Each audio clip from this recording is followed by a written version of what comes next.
Up to now, the stories I've shared with you were born from ancient pacts, from whispered legends and fears hidden in the folds of folklore. These were secrets guarded by communities, by families, by traditions. But there's another kind of secret, a more modern, colder, and perhaps more relentless type. Large industries, in their incessant search for resources, dig deeper than any explorer, map territories no government knows, and sometimes they find things that weren't on geological maps, anomalies that defy science and common sense. And when that happens, the protocol isn't superstition or prayer. It's a confidentiality agreement, a mass dismissal, a fabricated bankruptcy, silence bought with money and fear. History has a habit of repeating itself. We hear that phrase our entire lives, but generally, we understand it as a metaphor.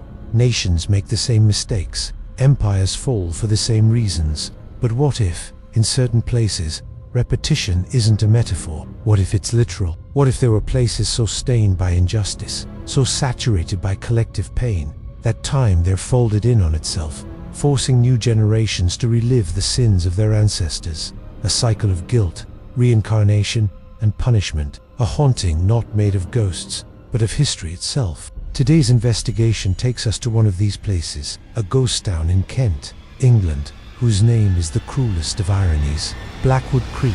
Good evening or good morning. I am the unseen archivist. The case we are going to reconstruct today is a puzzle assembled from the fragmented and traumatized testimony of the sole survivor of a mysterious bus accident. It's the story of a group of university students who, finding themselves trapped in an abandoned town, become the protagonists of a witch hunt that happened 300 years before. They discover that Blackwood Creek's past never died. It merely waits for new actors to reenact its final tragedy. And before we enter this cursed town, if you believe that the sins of the past can haunt the present, leave your like as a sign of recognition. And if you want to continue unraveling the cycles of horror that history hides, subscribe to the Unseen Archivist channel and hit the bell. The road to Blackwood Creek is foggy and full of detours, and any company is welcome. Let's begin the journey. The case begins with an accident. A school bus, chartered for a field trip, skids on a dark road and over. Inside, for university students, Arthur, Eleanor, George, and Victoria, and their professor, Professor Davies. They are returning to their university after a symposium. The driver, a local man, diverts from the main road because of a roadblock. He takes a shortcut, an old route that passes through the abandoned town of Blackwood Creek.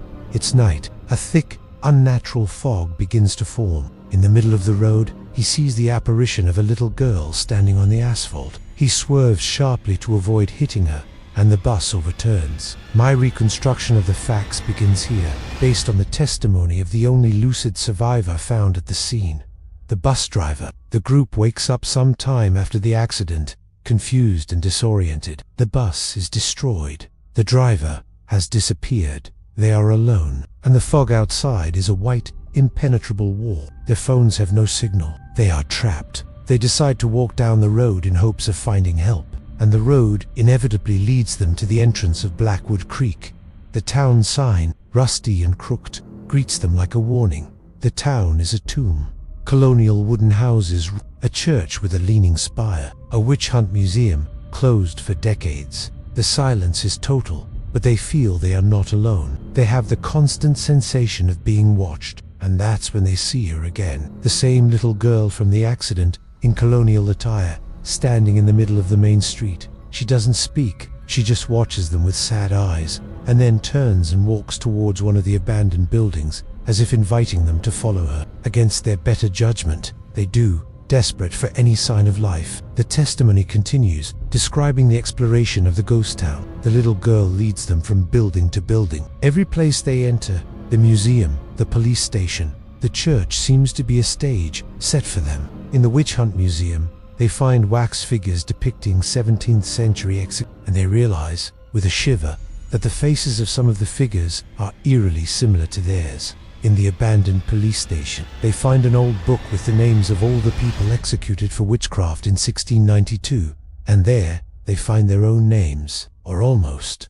Alistair, Arthur's doppelganger; Tilly, Eleanor's doppelganger; Douglas, George's doppelganger; Aggie, Victoria's doppelganger; and Reverend Jonathan, Professor Davies, all of them accused and condemned by the same person.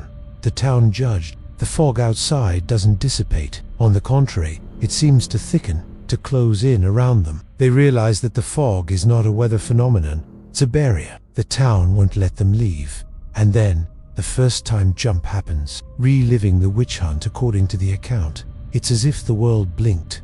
In an instant, they are in the dusty police station. In the next instant, they are in the same place. But in 1692, they are not physically there. They are like ghosts, invisible spectators. The police station is full of Puritan settlers, with their hats and dark clothes. And in the center is their doppelganger Alistair, being chained by Reverend Jonathan, accused of a pact with the devil. Here begins what truly frightens. These flashbacks become recurrent and uncontrollable. The group is forced to watch, powerless, the history of their past selves. They see their doppelgangers accusing each other, manipulated by the Reverend. They see the hysteria, the paranoia, the betrayal. They see how each of them was, one by one, condemned to death. They witness the execution of Tilly, Eleanor's doppelganger, burned as a witch at a stake in the town square. They watch Aggie, Victoria's doppelganger, being chained and drowned in the river, accused of using water magic. They see Douglas,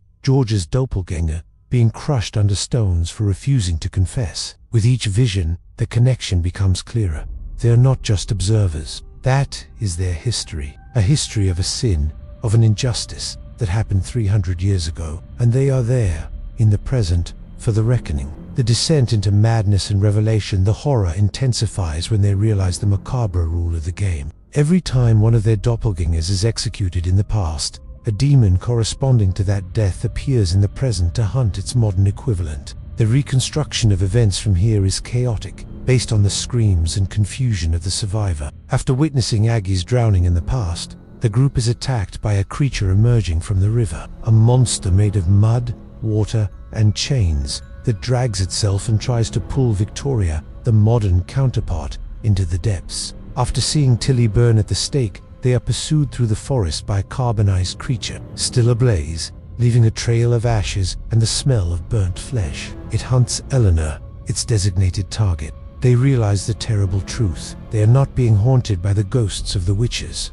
They are being hunted by the demons that were conjured by the executions themselves. The town doesn't want them to leave because the cycle of punishment has not yet ended. They are the reincarnations of the accusers and false witnesses, and now they must pay for the sin of their past lives, dying in the same way as their victims. The night becomes a desperate struggle to survive, not only against the creatures, but against time itself, and a fate that was sealed 3 centuries ago. The true haunting. And here, my investigation reached a twist that changes everything. The bus driver's testimony was the only source, but by cross-referencing the accident data with medical records and the town's history, I discovered the truth behind the case. The bus driver's name was Arthur, and he was the only passenger in the vehicle. The accident was real. He crashed the car alone, near Blackwood Creek, and fell into a coma. The story he told the police, the story I reconstructed for you, about the students, the professor, the demons, all of it was a hallucination, a fever dream, created by a mind broken by guilt. Because Arthur, as a child, lived in Blackwood Creek, and his family, his father, his mother, his 3 sisters, and his brother were the perfect doppelgangers of the group of students and the professor, and all of them died in a fire at the family home. A fire that, according to the investigation I reopened, was accidentally caused by Arthur himself while playing with a lighter. He was the only survivor. The little girl he saw was the ghost of his youngest sister. The manipulative reverend was the personification of his guilt,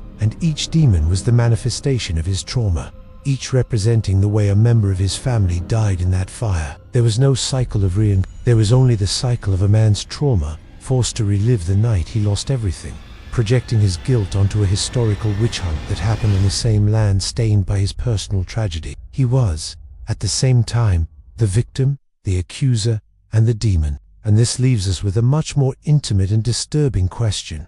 What are the ghosts that haunt us? Are they entities from another world? Or are they the memories and guilts we refuse to face? Is hell not a place we go to, but a place we carry within us, recreating our own tragedies in an endless cycle? Leave your reflections in the comments. This story shows us that, sometimes, the most complex mystery has the simplest and most painful answers. If this journey into the psychology of fear made you reflect, subscribe to the Unseen Archivist channel and hit the bell. We will continue to explore monsters both outside and within. In our next investigation, we're going to the desert of Iraq. A special forces team, during the 2003 invasion, falls into a fissure in the earth and discovers a Sumerian temple buried for millennia. And they discover they are not alone. They have woken up the ancient gods, and the gods ... are hungry. Thank you for joining me in reconstructing the sad story of Arthur. Until next time.